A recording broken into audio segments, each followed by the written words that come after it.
With me in the studio tonight, Wayne Veysey and, of course, Aidan Magee. We're talking everything football tonight. Let's look at the battle for supremacy in North London, guys. Wayne, tell me this. Did you expect that result yesterday in any possible imagination at the back of your mind? No, but it has been a season, particularly Arsenal, for crazy scorelines. 8-2 Manchester United, 4-0 Milan, 5-3 at Chelsea. 5-3 Chelsea. Yeah. You know, there's just when you least expect it. But no, I didn't expect 5-2. What about when they were 2-0 down? You know what? I had my eye on Norwich versus Manchester United, right. And so I wasn't really looking at the breakdown of play for Arsenal. I had it on a screen over there.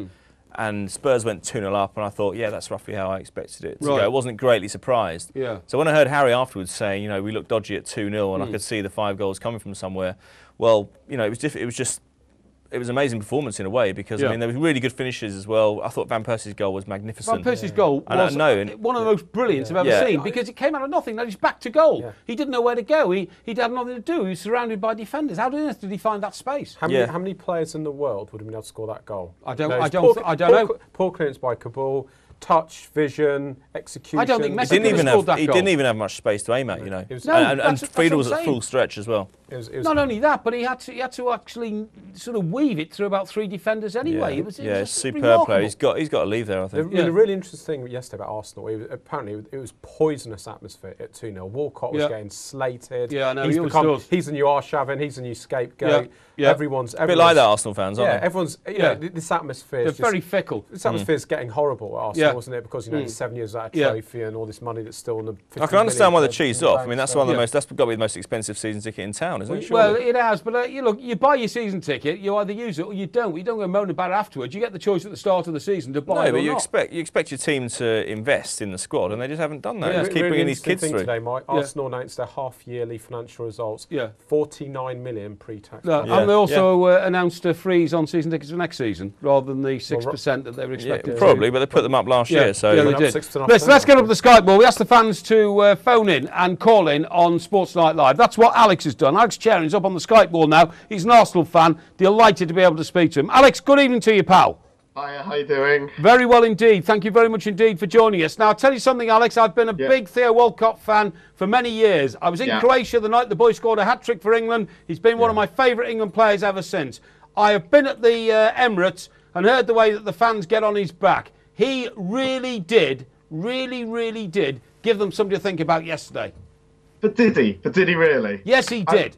I know he scored 2 great goals and it was brilliant and he was really good. But apart from those 2 goals, really, what can you say he did in the game? I mean, he's a luxury player in my opinion. I mean, he can score the goals and he has got the pace. But I mean, you know, when the backs are down, I mean, when you're playing AC Milan or Sunderland in the FA Cup, or you're away to Bolton on a cold winter night, where is he?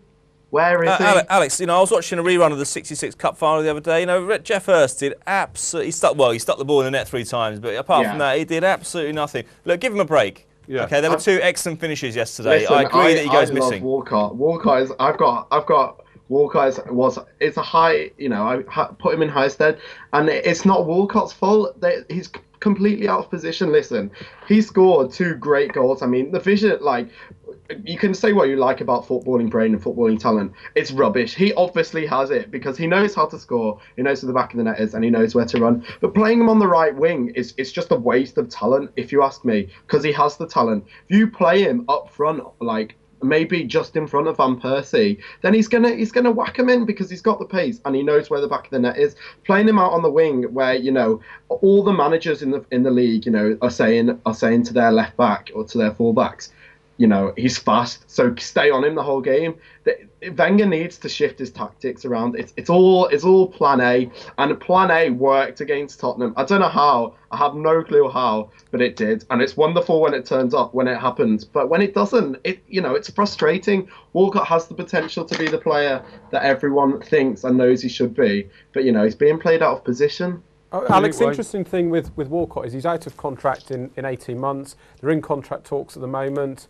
Lots of clubs would want a player like him. Lots of very big clubs want a player like him. You know, does he fit into Arsenal under Wenger? You talked about playing 4-4-2 alongside Van Persie. I mean, that's a from the Jurassic era, isn't it? 4-4-2. No manager plays that anymore. Where's Walcott going to get the exposure for Arsenal to play to his strengths, which is the thing is though you've got this big problem, and it's a very nice problem to have. Is the Van Persie problem? You know, if you have the world's best striker, and in my opinion, he is the world's best number 10 at this minute in time. I mean, I've been watching the Spanish league. Messi and Ronaldo are on another level, but everyone knows they're on another level. Van Persie has been quietly doing it. Well, not that quiet, but he's been doing it all season. He's just been putting the ball in the back of the net. You know, he scores when he wants, well, apart from when he doesn't. But you know, do you know what I mean? Yeah, I know what you mean. So, like, saying Walcott is never going to be as good a player as Van Persie. Okay, Alex. He's a different player, and if we're losing, we're 2-0 down, which we were. If we're 2-0 down to AC Milan, and Wenger's going to keep the same system, it's ridiculous. You know, change it around. Just put him in there. You know, it's doing more harm than it is good just keeping it the same, in my opinion. Alex, what happens in May, then mid-May, when the season finishes? Van Persie joins up with the Holland squad, starts telling everyone that he wants to leave, and then Arsenal have a 3-month struggle to hang on to him. What happens then?